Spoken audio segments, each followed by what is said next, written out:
में चल रहा है। सारा मैं घर जाकर के देखते ही कि नहीं देखते, जरा थोड़ा सा कभी देखते कि नहीं।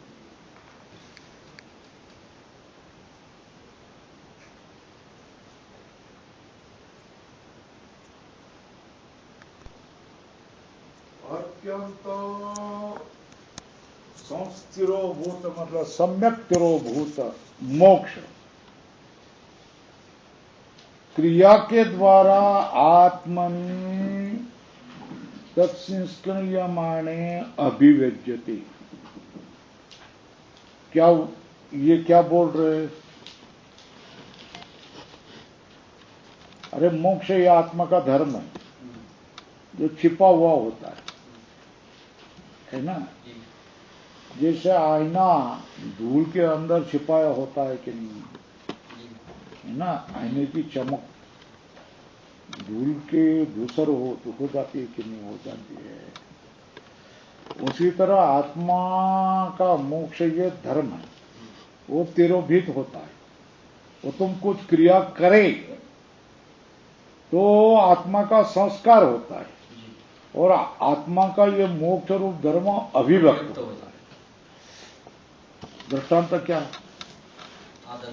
आदर्श देखो, यथा आदर्श निर्घर्षण क्रियया संस्क्रियमाणे भास्वरत्वम धर्म इति चेत्।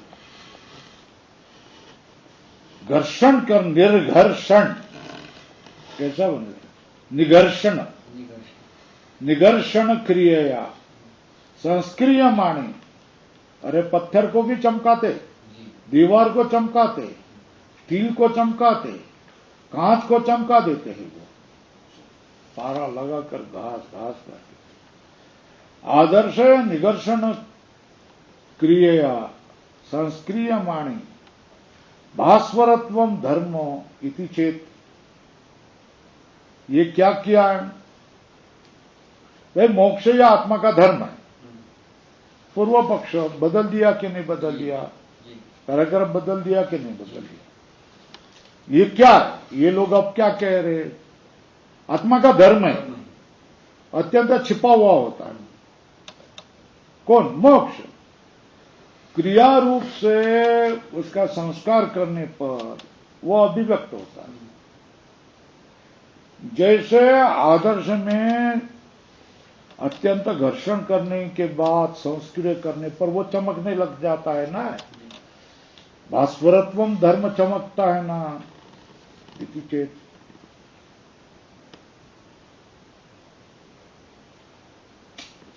अरे भाई आईने में तो क्रिया होती है ना, आईना क्रिया का आश्रय होता है ना। आत्मा क्रिया का आश्रय कैसे बनेगा? नहीं बनेगा। तो कुछ भी कहते हैं, है ना। तो बोलते हैं ना न आत्मनो मोक्ष धर्म अभिव्यज्यते क्रिया संस्क्रियमाणे तत्तु न संभवति। क्यों? क्रियाश्रयत्व अनुपत्तिरात्मनः, है ना। अरे भैया हम आत्मा को कोई क्रिया का आश्रय नहीं मान रहे, आत्मा में क्रिया नहीं रहते। आत्मा निष्क्रिय इति, ऊपर लिखो आत्मा निष्क्रिय इति।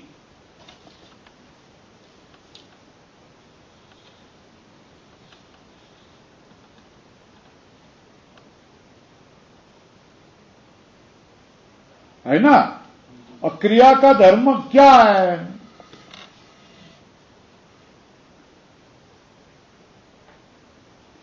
क्रिया का स्वरूप ये देखो, ये मेरा हाथ है ना, या हाथ में कोई क्रिया है क्या?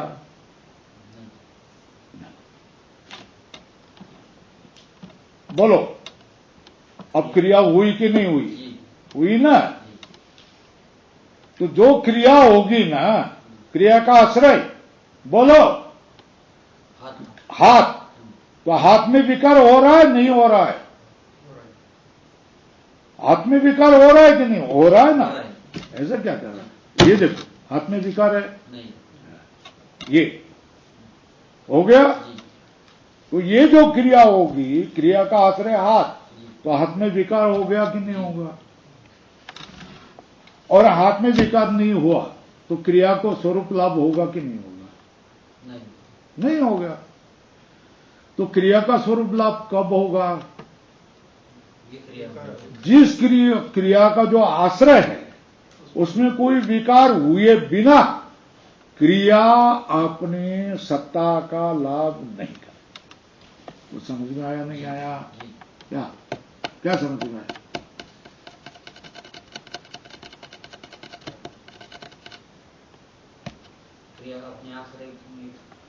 क्रिया जब क्रिया जारी रहती है तब वो अपने आश्रय को कुछ न कुछ विकृत करती है। अपने आश्रय को विकृत किए बिना कोई क्रिया हो ही नहीं सकती, है ना? अब ये देखो विकार हुआ या नहीं हो गया? हाथ में हो गया ना? हो गया ना? हाथ दुखने लगा ना? हो गया ना? ऊपर नीचे, तभी तो ये क्रिया हो गई ना। अब क्रिया थम गई, अब हाथ में कोई विकार नहीं। ये समझ में आया?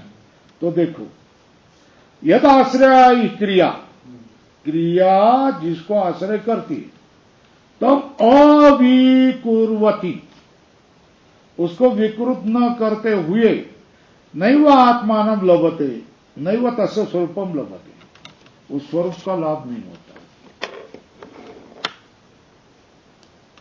जिस आश्रय वाली क्रिया होती है तम अकुर्वती तम अविकुर्वती, जिस आश्रय वाली क्रिया होती है उसको विकृत न करते हुए नैव आत्मानं लभते, अपने स्वरूप को प्राप्त नहीं करती है। नैव आत्मानं लभते। अब तर्क किया जाता है। तर्क, यदि आत्मा क्रिया विक्रिय है ना, यदि आत्मा क्रिया के द्वारा विकृत होगा तो फिर वो क्या होगा? आत्मा में क्या कौन सा धर्म प्रसिद्ध प्रसज्यत ना, है ना? तो प्रसक्त हो जाए ना, आत्मा अनित्य हो जाए ना, तो गीता अविकार्यो अयम उच्यते इत्यादि वाक्यानि बाधित हो जाएगी। ये वाक्य बाधित हो जाएगी। आज ये वाक्य क्या कहते हैं? आत्मा को अविक्रिय कहते हैं। अब क्या हो गया? मुंह में तेरे मुख को ताला नहीं लगा सकते। भगवान ने मुख दिया तो कुछ भी बोलेगा, है ना? क्या बोला? आत्मा में विकृति हो गई तो होने दो ना, क्या बात है ना? होने जो विकृति हो जाएगी तो फिर ये वाक्य भगवान के ही वाक्य विरुद्ध हो गए ना। अविकार्योऽयम् उच्यते, है ना? ये वाक्य विरुद्ध हो जाएगी तो बाकी हम मर जाएंगे मगर भगवान के वाक्य को झुटलाएंगे नहीं। ये समझ में आया? क्या हम मर जाएंगे, है ना? मगर भगवान का वाक्य झूठ है ऐसा कैसा कह सकते हैं? नहीं कह सकते। अविकार्योऽयम् उच्यते इति एवं आत्मक्रियाया इति एवं आदि वाक्यानि बाध्यरन। तर्क हो गया तो वाक्य बाद हो जाए ना, वो भी देख कैसे कितनी काष्ठा पर चला जाए, वाक्य भी बाद हो जाएगा ना। तो तद अनिष्टम, अनिष्ट का अर्थ क्या है? इष्टम, इष्ट का अर्थ क्या है?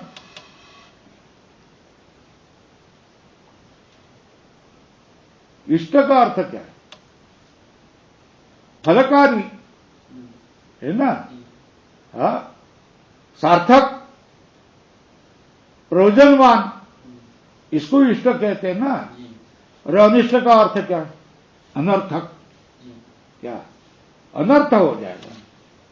अनिष्ट माने अनिष्ट हो गया जिसके ऊपर एक दफे अनिष्ट ऐसा ठप्पा मारा तो फिर क्या हो जाता है? उसका अनर्थ हो जाता है ना। देखो जीवो इष्ट है तो सब लोगों ने क्या किया, जियो को ही लिया ना। अब पंजाबियों ने क्या किया, जियो अनिष्ट है तो उसके टावर तोड़ दिए ना, है ना। अनर्थ तो समझ में आ रहा है क्या? हाँ, तो कुछ लोगों ने टावर तोड़ दिए, मगर जिन्होंने जियो का कार्ड लगा दिया था उनके क्या हालत खराब हो गई कि नहीं? हो गई कि नहीं? कितने विद्यार्थी, कितने लोगों की, कितने दुकानदार जिन्होंने जियो का कार्ड लिया, हालत खराब हो गई ना, हो गए ना। दूसरे के टावर नहीं है, जियो के टावर है ना, वो टावर तोड़ दिए। कार्ड बदलने से कोई फायदा है? अनर्थ ही हो गया ना। ये समझ में आया अनर्थ क्या होगा? एक दफे अनिष्ट या तुमने ठप्पा लगा दिया तो फिर अनर्थ हो जाती है। इसलिए अनिष्ट ये ठप्पा लगाने के लिए हम तैयार नहीं है ना। एक दफे बदनाम हो गए ना तो चोर नहीं होने पर भी क्या हो गया, वो ना चोर है, संभाल करके रहो, वो ना चलो इधर, ये ना चोर है, तुझे क्यों बोलू, ये ना चोर है, संभाल के रखो। फिर दूसरा बोलोगे ये ना चोर है, संभाल के रहो, देखते रहो कहां जाता है क्या, ये ना चोर है, संभाल के रहो। अब सब लोग उनके पास कान कान चले गए ना, बदनामी होगी ना। किसी भाई को कोई बुरा नहीं करना कभी, है ना, क्योंकि वो कुछ भी हो, कैसी भी हो, तो दूसरे लोग भी क्या करते चले जाते हैं, फिर वही बोलने लग जाते, फिर उसका जीवन क्या हो जाता है, खराब हो जाता। उसे संभाल करो, उसके संभाल करो, है ना। चलो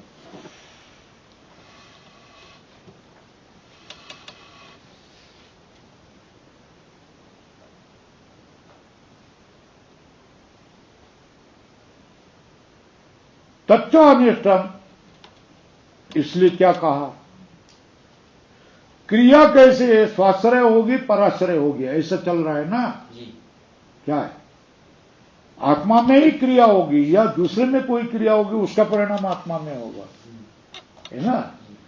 तो इसलिए निर्णय किया है निगमन वाक्यम तस्मात् न स्वाश्रय क्रिया आत्मन संभवती, आत्मा की स्वयं की क्रिया संभव नहीं है, निष्क्रिया है ना। क्रिया श्रेयत्व अनुपत्तिर आत्मना, इसको लाल करो, ये महत्व का, इसको किया स्वतः आत्मा क्रिया का आश्रय नहीं बन सकता है, ये प्रतिज्ञा है और ये निगमन है। क्या, तस्मात् न स्वाश्रया क्रियात्मना संभवती,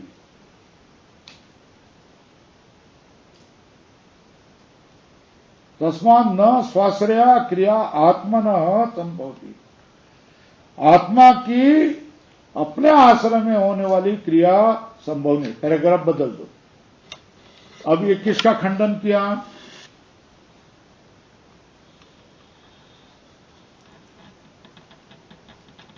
किसका खंडन किया, कस्य खंडनम जातम, कस्य खंडनम कृतम, आत्मना स्वाश्रया क्रियाश्रयत्वम, स्वाश्रय क्रियाश्रयत्वम, ये धर्म का खंडन किया। आत्मा में कौन सा धर्म नहीं होगा, आश्रयत्वम, अपने को आश्रय करने वाले, क्या, क्रियाश्रयत्वम, स्वाश्रय, स्वयं को ही क्रिया का आश्रय आत्मा कभी नहीं बन सकता। ठीक है, स्वाश्रय क्रियाश्रयत्वम न हुए, है ना, पराश्रय क्रियाश्रयत्वम आत्मा बन गए ना, ये समझ में आई, है ना। अन्याश्रय अस्तु क्रियाया अविषयत्वात् न तया आत्मा संस्क्रियते, है ना। अन्याश्रय क्रिया हो जाए मगर क्रिया का आश्रय कौन हो गया, अन्य, तो क्रिया का विषय कौन बनेगा, अन्य। आत्मा क्रिया का विषय बनता है क्या, नहीं। तो अरे जिसके ऊपर तुम क्रिया कर रहे हो उसका ही संस्कार होगा ना। नारियल पर पानी डाले तो नारियल का संस्कार ना है ना, है ना, तो उधर का संस्कार होगा क्या? नहीं, क्यों? संस्कार किया ही नहीं। जिसके ऊपर संस्कार किया है उसका ही संस्कार होगा ना। जिस आश्रय वाली होगी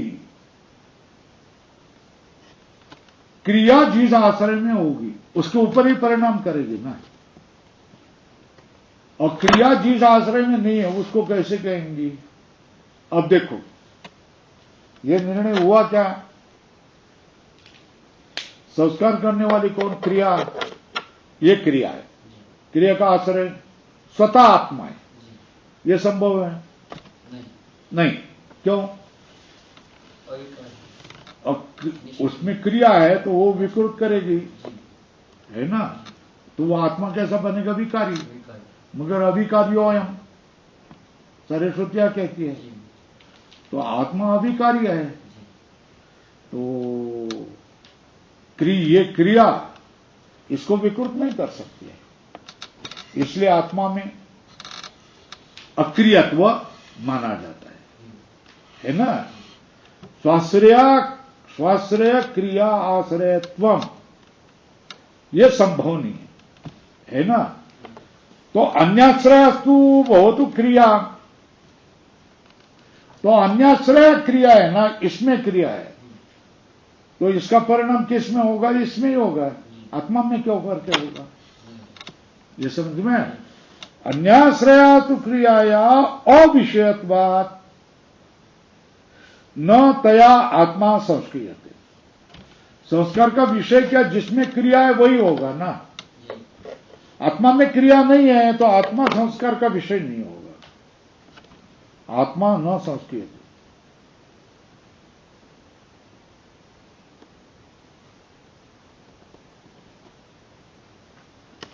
ये लग गया।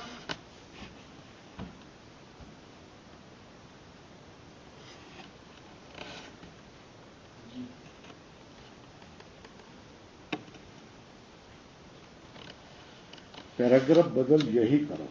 ननु देहाया, ननु देहाश्रयाया स्नान आचमन यज्ञोपवीतादि कया क्रियया देही संस्क्रियमाणो दृष्टो। क्या कहा?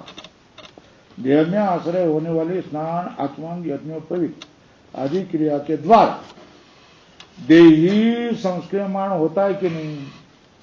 कि इष्ट है? ये शंका है।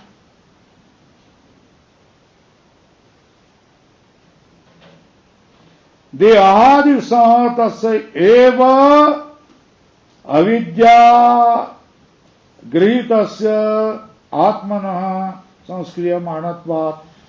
क्या? देहादि से संहत हो गए, अविद्या गृहीत से आत्मनः संस्क्रियमाणत्वात्। देहादि से संयुक्त हुआ अविद्या से गृहीत आत्मा का ही संस्कार होता है। क्या? स्नान किसको हो रहा है? देह को हो रहा है ना। आचमन किस में हो रहा है? मुख में हो रहा है।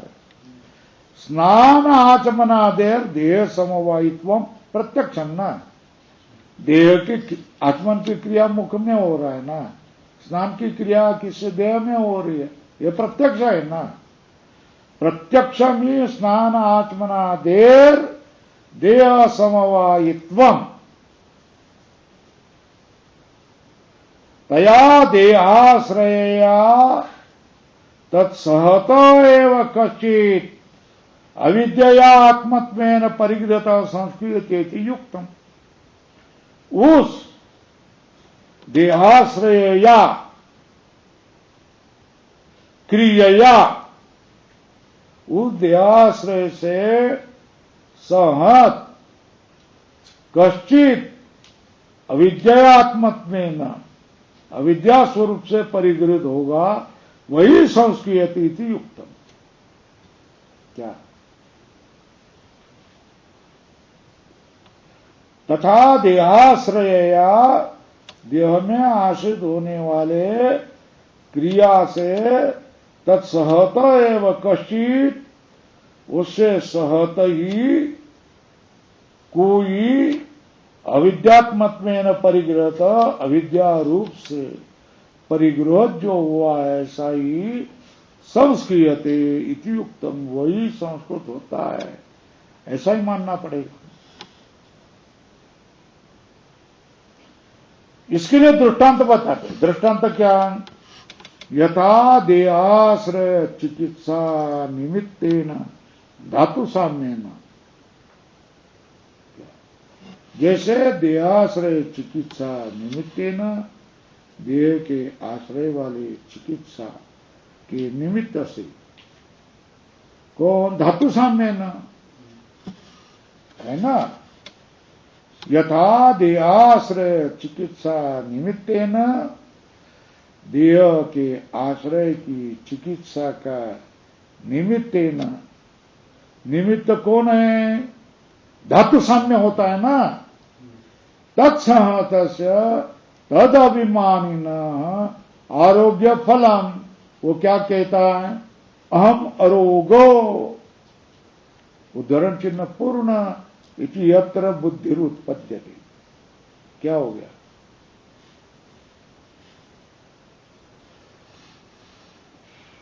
देह को आश्रय करके चिकित्सा की ना, उस निमित्त से क्या होगा? धातु साम्य होगा, धातु में वैषम्य समाप्त होगा। उसके सहत कौन है? उसके सहत मैं हूं, इसका अभिमान जिस आत्मा का होता है, उसका क्या होगा? आरोग्य फलन। क्या होगा? अहम आरोग्य इति यत्र बुद्धि उत्पत्ति।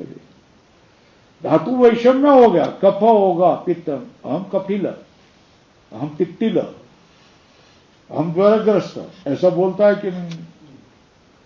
क्योंकि ज्वर तो किसको होगा? शरीर को होगा। पित्त किसमें होगा? कोष्ठ में हो गया।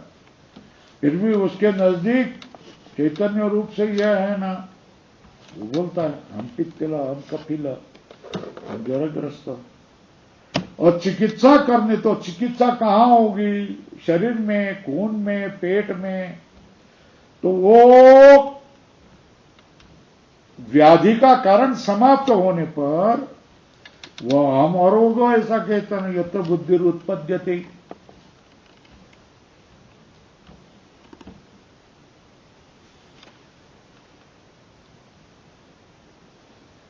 स्नानाचमन यज्ञोपवितादीनां अहम शुद्ध संस्कृत, उद्धरण चिन्ह, इति यत्र बुद्धि उत्पद्यते स संस्क्रियते।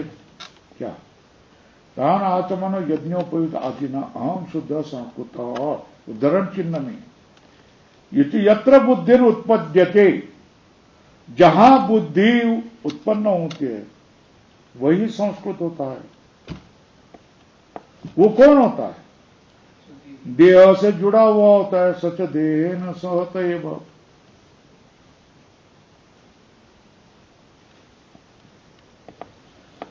तेनैव अहंकर्तृ अहम प्रत्यय विषयण प्रत्ययीना, वो जो अहंकर्ता है, अहम प्रत्यय का विषय है, विषय प्रत्ययीना, प्रत्यय, प्रत्यय जिसको हो रहा है वो क्या करता है? सर्वा क्रिया निवर्तते, सब क्रिया सिद्ध हो जाती। तत्फलम च सएव स्नाति, तयोरन्य पिप्पलम स्वादवत्ति अनस्नन अन्यो अभिचाकशिति। मंत्रवर्ण।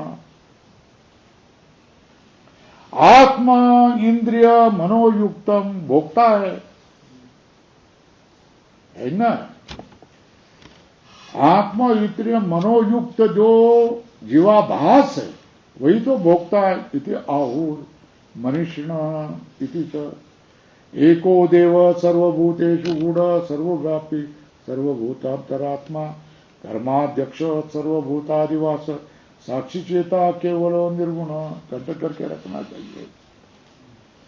एको देव, एक ही आत्मा चैतन्य है, सब भूतों में छिपा हुआ है, सर्वव्यापी, सब भूतों का अंतरात्मा है, कर्माध्यक्ष, सर्वभूतादिवास, और साक्षी चेता केवल निर्गुण।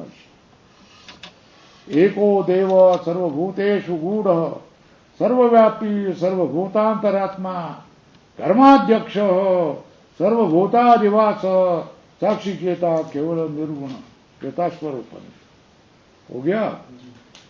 अब और बोल रहे हैं, सपर्यगा शुक्रमकाय मवर्ण मस्नावीरम शुद्धम पाप विद्धम।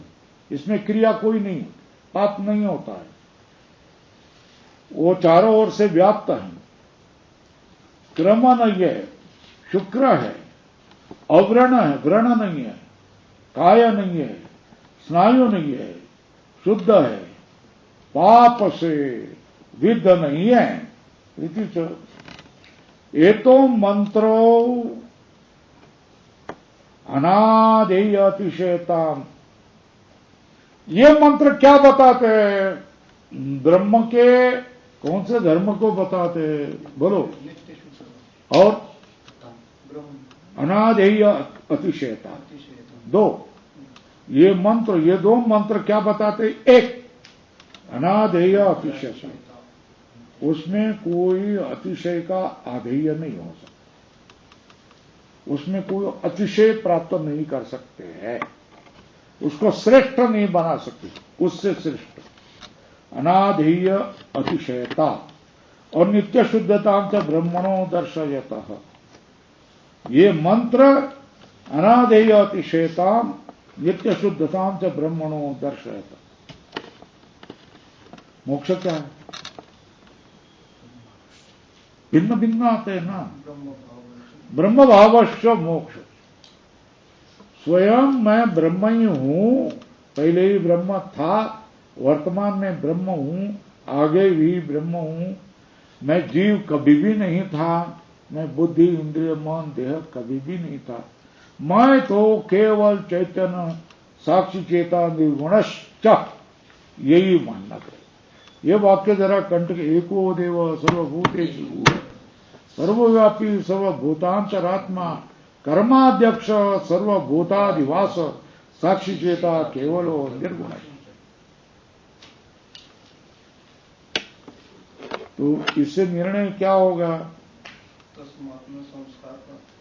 ये निर्णय हो गया ना, संस्कार करना शक्य नहीं है आत्मा पर, इसलिए मोक्ष संस्कार्य नहीं है।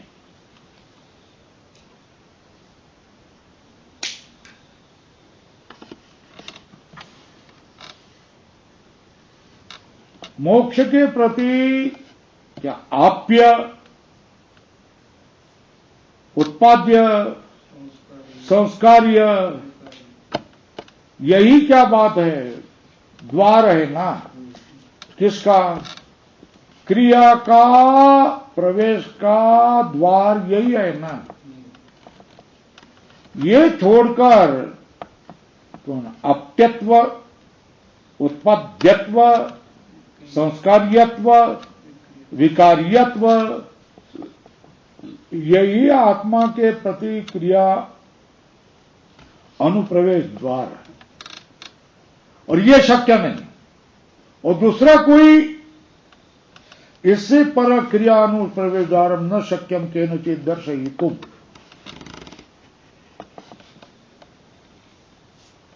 निर्णय ये चार छोड़कर, और वो चार शक्य नहीं है, ये चार छोड़ करके क्रियाया अनुप्रवेश द्वारम न शक्यम केनचित् दर्शयितुम् मोक्षम प्रति, मोक्ष के प्रति क्रिया का प्रवेश द्वार कोई दिखाया नहीं सकते। केनचित् दर्शयितुम् शक्यते, है ना।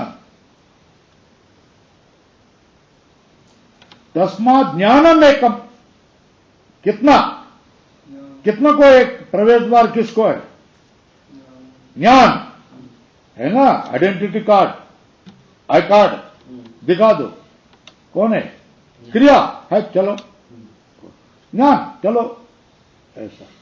तस्मात् ज्ञानम एकम मुक्त्वा, छोड़ करके, है ना, क्रिया या गंध मात्र से अनुप्रवेश यह न उपपद्यते, यह मतलब मोक्ष।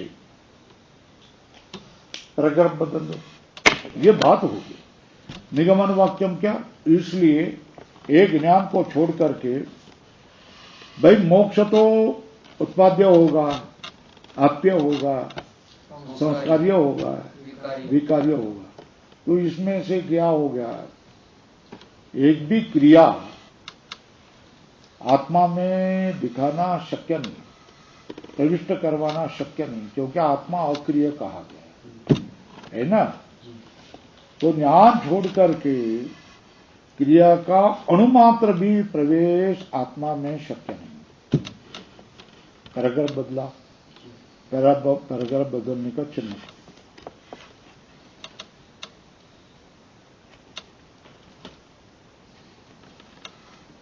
अरे भाई ज्ञान ज्ञान ज्ञान ज्ञान ज्ञान तू कर रहा है, तो ज्ञान है क्या?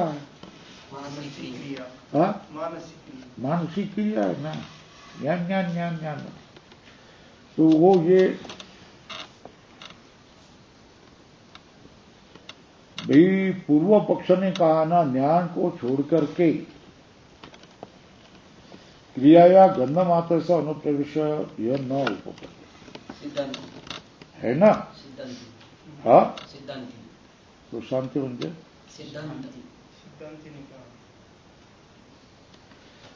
तो ये जो ज्ञान आया ना, इस ज्ञान का अर्थ क्या है? मानसिक क्रिया, अरे जो पूर्व पक्ष ने कहा है ना, ज्ञानम एकम मुक्त्वा क्रियाया गंध मात्र से अनुप्रवेश यह न उपपद्य, सिद्धांति। तो सिद्धांति ने क्या कहा? हाँ, क्या है ज्ञान का अर्थ? क्या है? ये स्वरूप ज्ञान कर लेकर बोल रहा है वो कौन? सिद्धांति। ये सिद्धांति है ना, ये सिद्धांत का निगमन वाक्य हो गया ना। तस्मात् ज्ञानम एकम मुक्त्वा क्रियाया गंध मात्र से अपने अनुप्रवेश यह न हो, यह हो गया ना। वहां जो ज्ञान शब्द आया, इस ज्ञान का अर्थ क्या है? मतभेद कैसा होता है समझ में आया? तुमको अभिप्रेत अर्थ क्या है वो सामने वालों को समझ में नहीं आया तो मतभेद होगा ना। सिद्धांति को अभिप्रेत अर्थ क्या है? ज्ञान शब्द से परिच्छेद में लिखो ना।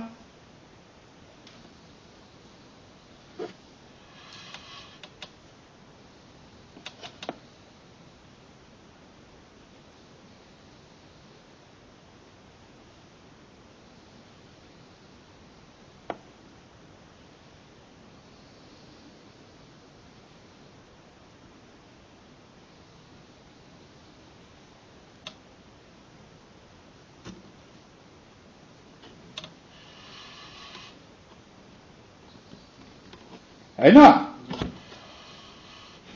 ये हो गया। अब पूर्व पक्षी खड़ा हो गया है, क्या बोल रहा है तू? ननु ज्ञानम नाम मानसिक क्रिया। अरे ज्ञान ये क्या है? ज्ञान ज्ञान ज्ञान तो इतना बोल रहा है तो मन की क्रिया ही है ना, ज्ञान क्रिया ही है।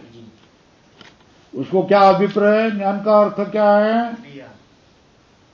सिद्धांति को स्वरूप ज्ञान, वो इसने समझा नहीं। ये बोलता है ज्ञान ज्ञान ज्ञान ज्ञान, मुझे घट का ज्ञान हो गया, पट का ज्ञान हो गया, तो क्या मानसिक क्रिया है ना, है ना। पूर्व पक्ष ने प्रश्न क्या किया? क्रिया भिन्नत्व ज्ञाने नास्ति, ज्ञानमेव ज्ञानम अपि क्या जानाति, क्रिया है कि नहीं है ना, है ना। तो विदन ज्ञाने विदग्लु ज्ञाने विदन ज्ञाने, तो ज्ञान एक क्रिया है, मानसिक क्रिया है, मन की क्रिया है। कहाँ? ज्ञानम एकम मुक्त्वा क्रिया गंध मात्र से अपने अनुप्रवेश यह न उपपद्यते। तो यहां ज्ञान को वर्तुल करो, पास में लिखा जी, उसको अभिप्रेत अर्थ को, सिद्धांति को, स्वरूप ज्ञान है ना। पूर्व पक्ष ने उसी ज्ञान को लेकर के, ज्ञान क्या मानसिक क्रिया है ना। अब सिद्धांत ना मानसिक क्रिया नहीं है। हम जो ज्ञान बोल रहे हैं ना, ज्ञानम एकम मुक्त्वा क्रिया गंधमात्र सा अनुप्रवेश किया न उपपद्यते, ये जो हमने कहा वहां ज्ञान क्या है? विलक्षण ज्ञान है, वैलक्षण्यात्। न का अर्थ क्या? ज्ञानम मानसी क्रिया न, ऐसा ऊपर लिखो, समझ में नहीं आता है हमको। तो ये पक्तियां लगती है, कहीं भी खोल दो, है ना। आपको नहीं समझ में आता है तो वहां लिखना चाहिए। नहीं का अर्थ क्या है? ज्ञानम न मानसिक क्रिया, ज्ञानम न मानसिक क्रिया। क्यों? विलक्षण, विलक्षण है, हमारा ज्ञान विलक्षण है। मानसिक क्रिया रूप तव वृत्ति ज्ञान है, वृत्ति ज्ञानात् अस्माकम ज्ञानम स्वरूप ज्ञानम विलक्षणम। वैलक्षण्यात् का अर्थ है ना,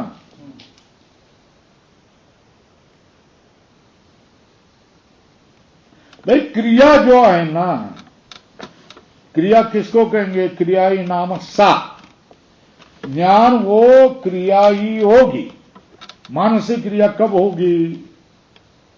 ऊपर लिखो, क्रिया के ऊपर मानसिक क्रिया। ज्ञान ये मानसिक क्रिया कब होगी? जब वस्तु स्वरूप की निरपेक्षया एवं चोद्यते, है ना। वस्तु स्वरूप का विचार न करते हुए उपदिश्यते, चोद्यते मतलब उपदिश्यते, तब वो क्रिया हो जाएगी। और वो कैसी होती है क्रिया? पुरुष चित्त व्यापाराधीनाच्च, वो पुरुष के चित्त के व्यापार के अधीन होती है, सापेक्ष होती है। कौन किसको बता रहे हैं?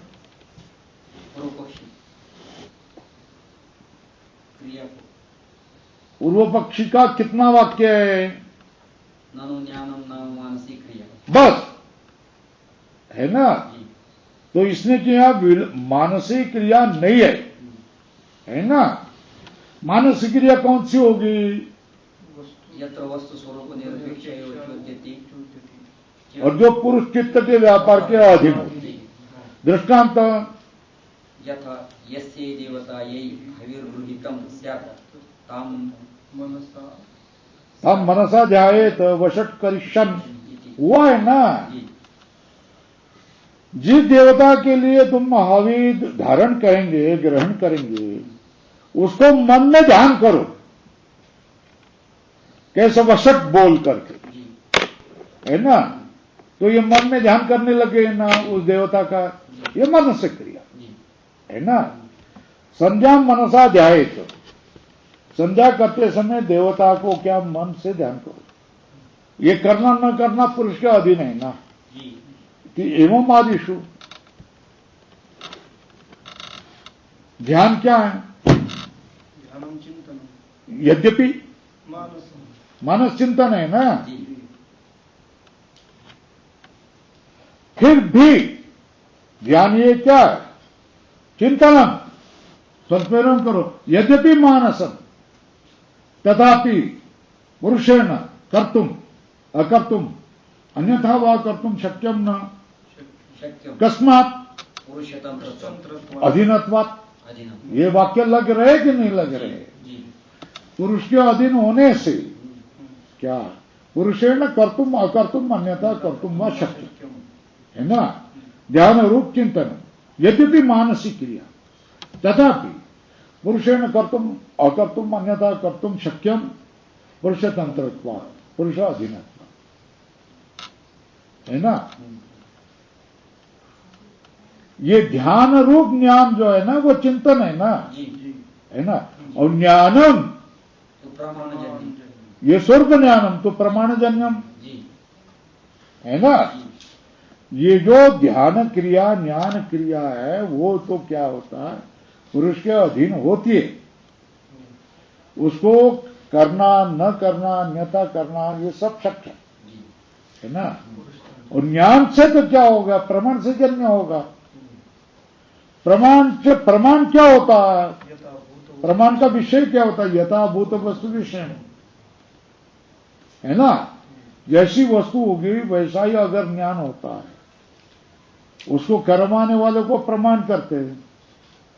तो ज्ञान को तुमको करना अकरना अन्यथा करना शक्य है या नहीं है? नहीं है। वह अतो ज्ञानम कर्तुम अकर्तुम अन्यथा कर्तुम अशक्य। स्वल्प कस्मात् वस्तुतंत्रत्वा तस्य ज्ञानस्य। ज्ञान ये वस्तुतंत्र होता है। जो मानसिक चिंतन है वो कर्तुम अन्यथा कर्तुम शक्य है।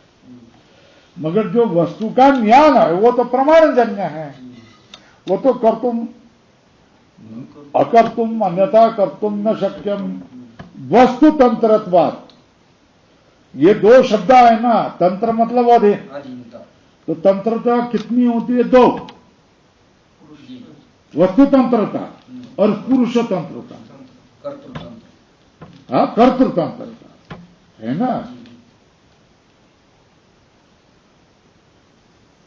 पुरुषतंत्रत्व कहा है ना, एक लिखो, पुरुषतंत्रत्वम मतलब पुरुष अधीनत्वम का चिंतनम है ना। ज्ञानम तो प्रमाणजन्यम यथाभूत वस्तु विषयम अतो ज्ञानम वस्तुतंत्रमेव। ये समझ में आया।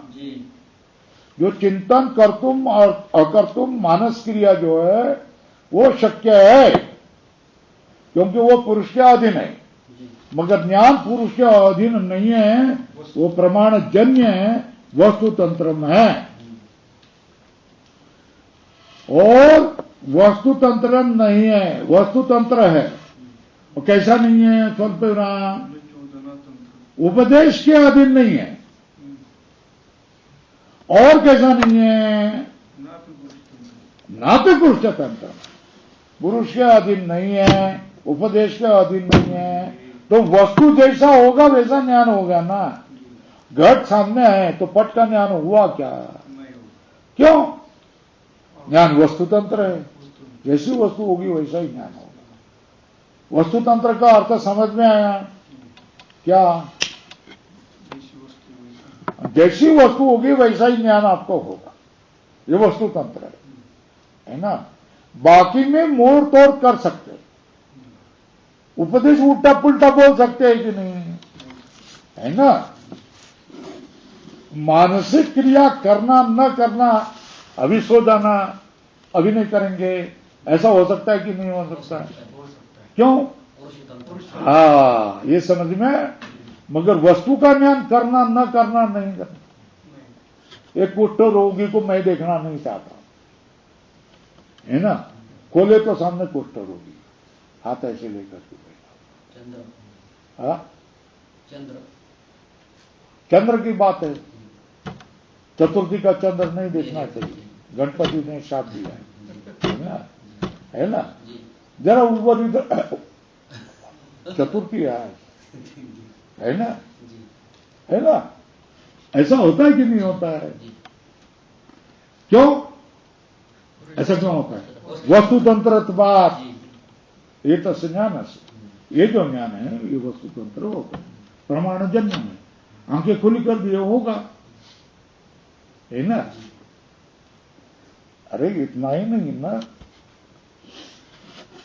आंखें जो तुमको निषिद्ध है वो सब दिखा देते, न देखना चाहिए वो भी दिखाते। जहां नहीं जाना चाहिए वहीं घुसते कि नहीं घुसते? घुसते, है ना। क्यों? उनका वो धर्म है ना। तो इसलिए क्या हो गया, अपने बारे में लोगों की अच्छी दृष्टि होनी चाहिए। तो क्या करना चाहिए? बुरी दृष्टि जिस कारण होती है वो सब छिपाना चाहिए ना। तुम सब खुला कर ही देंगे तो फिर लोगों की दृष्टि, बुरी दृष्टि जाएंगे ना तुम्हारे ऊपर। आजकल के स्त्रियों की क्या हो रहा है, यही बात हो रही है ना, है ना। पुरुष तो क्या करेगा पाश्चात्य में, सारे सूट बूट पैंट मौजे सारा ये करेगा, ये भी करेगा, ये भी बंद करेगा, यहां भी गला में बाहर होना चाहिए। इसलिए क्या होगा, यहां भी टाई लगा देगा। और उनकी महिलाएं अरे देखे नहीं ऐसा लगता है ना, क्यों? क्योंकि उसकी संस्कृति में स्त्री ये भोगदासी है और पुरुष क्या है, भोगता है। तो पुरुष को ठंडी विंडी कुछ नहीं लगनी चाहिए, तो टाई तक सारा लगा देता है ना। और स्त्री के भोगदासी है, उसने दिखा देना चाहिए सारा, है ना। तो जो स्त्री क्या करती है इसी तरह करती है, वो तो बेफाम है ना। लज्जा नाम की चीज गायब हो रही है ना आजकल से। कैसे तुम सिला रहे कपड़े, कैसे तुम क्या रहे, कौन से कपड़े पहन रहे हो, क्या उससे परिणाम हो रहा है, लोगों की वृत्ति कहां हो गई है। शालीनते पर लोगों का भाव नहीं जाता है, इंद्रियों पर लोगों का भाव चला जाता है। फिर क्या फायदा है तुम्हारा। पहली मां बेटियों को समझा देती थी ना, पूरी नाचू नको, पूरी उड़ी मारू नको, पूरी ये करू नको, पूरी ऐसा करते थे। अभी मां उल्टे क्या कर रहे हैं, उनको तो नहीं बहकाने वाले क्या कर रहे हैं, कपड़े पहना रहे। फिर बुरी नजर वालों की नजर पड़ेगी कि नहीं पड़ेगी, फिर एक दिन कुछ ना कुछ तो होगा कि नहीं होगा, होगा ही। रात के समय जाना नहीं चाहिए ना, पूरी को भेजते, क्यों भेजते हो, नहीं जाना चाहिए ना।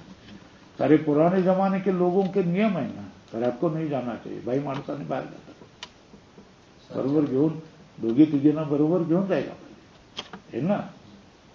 मगर ये कैसा होता है, अब रात को 12 बजे तुम बंबई सर जैसे शहर में अकेली चली जाएगी तो दूसरा लोग कोई तुम्हारा पीछा करेगा ही ना, करेगा ही। तुम जाना नहीं चाहिए। जब सारे पंछी जानवर रात को घर में आ जाते दौड़ दौड़ के, तो तुम भी दौड़ दौड़ के घर में आना चाहिए। भगवान के चिंतन मनन बाल बच्चे रहना चाहिए ना। रात को क्यों भटक रहे हैं, हमारा काम ही है रात को होता है। तो ऐसा काम रात को जो काम होता है ये तुम स्वीकारते क्यों, है ना। पैसे के लिए, तो पैसे बाढ़ में चले जाए, तू अपना व्यभिचार क्यों करती है, बात समझ में है। और रात में जो ऐसा घूमता है उसको तो निशाचर क्या कहेंगे, अपने भोग की वस्तु है ऐसे ही समझते हैं ना। तो धोखा कैसा समाज में होता है आपके समझ में आया। समाज की जो अपने सुरक्षा के लिए किए हुए नीति नियम हम क्या करेंगे, दूर उल्लंघन करते चले जाएंगे तो हमको धोखा होता चला जाएगा। तो देखो ज्ञान की बात चल रही है ना,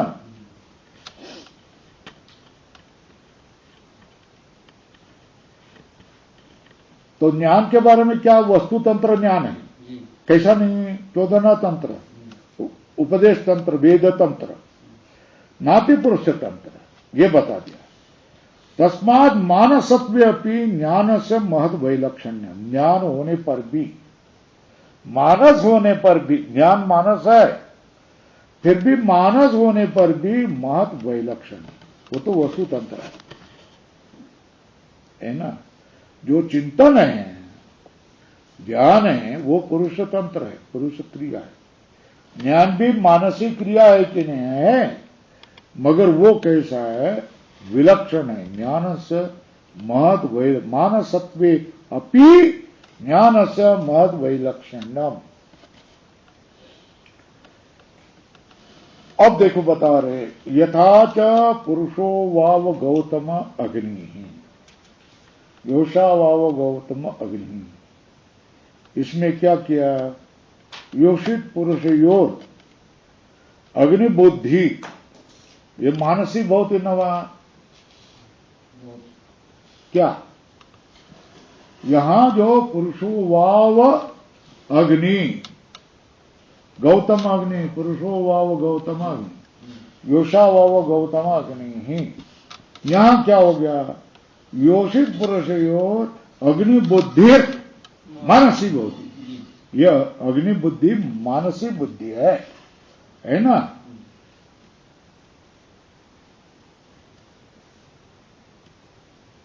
और मानसी है और पुरुष तंत्र भी है ना। केवल चोदना जन्यत्वात् क्रिया एवं सा, केवल उपदेश से ही होती है, इसलिए वो क्रिया ही है। और सा स्वल्पन पुरुष तंत्र, ये जो बताया है ना, पुरुषो वाव गौतम अग्नि, योषा वाव गौतम अग्नि, हे गौतम पुरुष ही अग्नि है मानो, योषा को वे अग्नि मानो। ये योषित पुरुष में अग्नि बुद्धि, ये मानसी है ना, मानसी होती, मगर वो कैसे उपदेश जन्य है ना, तो उसमें ये अग्नि बुद्धि है, ये क्या है, क्रियात्व आ गया और पुरुष तंत्रत्व आ गया, दो धर्म आ गया। क्या आ गया, क्रियात्व पुरुष तंत्रत्व, लिखो एक दो धर्म। प्रथम धर्म क्या, उसमें क्रियात्व पुरुष तंत्रत्व, ये दोनों धर्म आ गए। अग्नि बुद्धि मानसी है, मन में होने वाली, मगर वो क्रिया और वो पुरुष के अधीन है।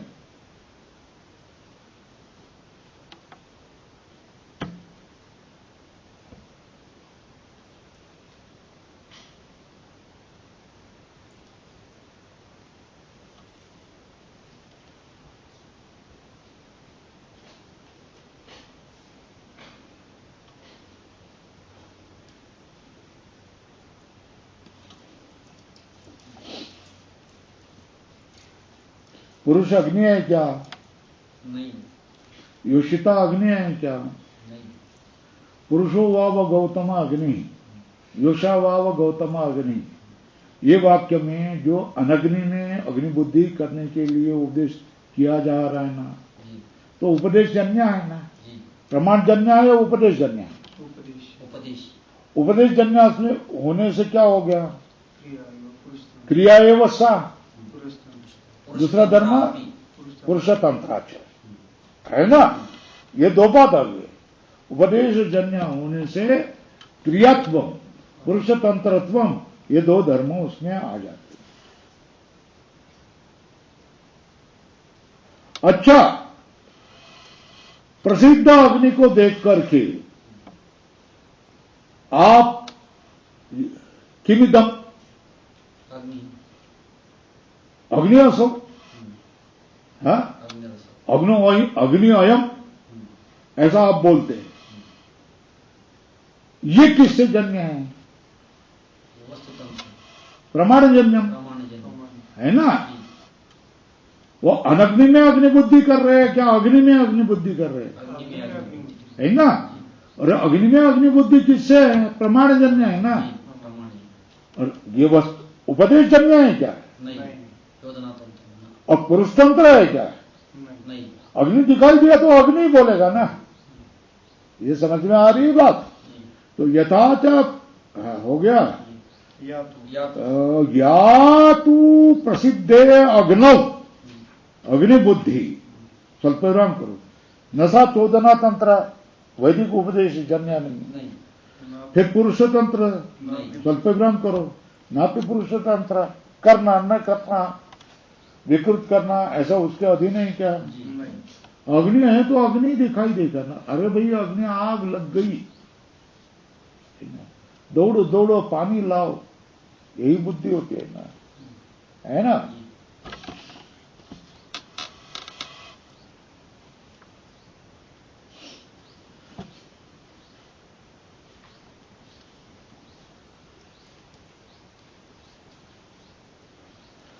तो नापि पुरुष तंत्र तो क्या है, वस्तु तंत्र है, प्रत्यक्ष विषय वस्तु तंत्र है वो। प्रत्यक्ष का विषय यथा तत्र किम तरी प्रत्यक्ष वस्तुतंत्र एव इति वो ज्ञानमेव तत्परम तन्न क्रिया स्वल्पतरम किया वो क्रिया नहीं है, वो ज्ञान नहीं है। प्रत्यक्ष विषय तंत्र जो क्रिया है ना वो पुरुष तंत्र होती है, कर्तुम अकर्तुम अन्यथा कर्तुम, और वो कैसे होते हैं? उपदेश जन्य है ना। और जो उपदेश जन्य नहीं है, वस्तु देखते ही तुम्हारे मन में भाव हो गया अग्नि ही है ना, ये तो किसी उपदेश ने यह अग्नि है बरा, अच्छा ऐसा किसी ने बोला है क्या? नहीं बोला है ना। तो तुम देखते ही वस्तुतंत्र तन्ना कर्तुम अकर्तुम अन्यथा कर्तुम शक्यम कस्मात वस्तुतंत्रत्वात् न पुरुषतंत्रत्वात् न उपदेश जन्यत्वात्।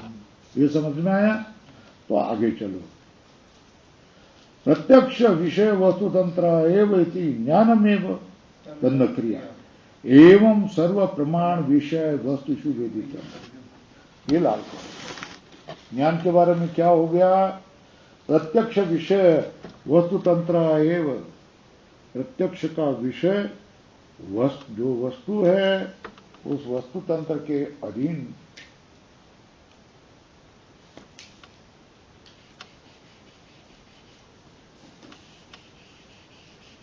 प्रत्यक्ष विषय वस्तु तंत्र एव।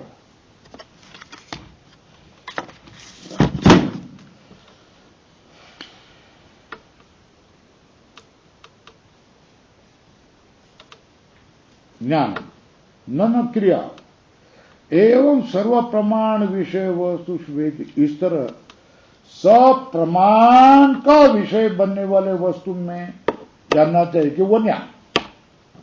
ये समझ में आया क्या?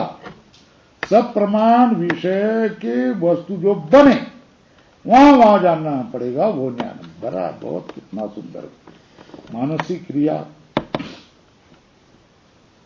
तेरे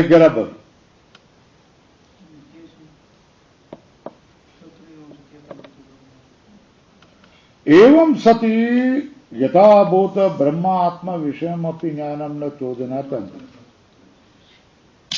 है ना। ऐसा होने पर यथाभूत ब्रह्मात्म विषय ज्ञान भी ये क्या उपदेश के अधीन नहीं है, न चोदना तंत्र। क्यों? तद विषय लिंगादय श्रूयमाणा अपि अनियोज्य विषयत्वात् कुंठी भवति। अब हो गया ना, खूब थक गए। ओम पूर्णमदः पूर्णमिदं पूर्णात् पूर्णमुदच्यते पूर्णस्य पूर्णमादाय पूर्णमेवावशिष्यते। ओम शांति शांति शांति। शंकरं शंकराचार्यं केशवं बादरायणं सूत्रभाष्यकृतौ वन्दे भगवन्तौ पुनः पुनः। ईश्वरो गुरुरात्मेति मूर्तिभेदविभागिने व्योमोद्व्याप्तदेहाय दक्षिणामूर्तये नमः।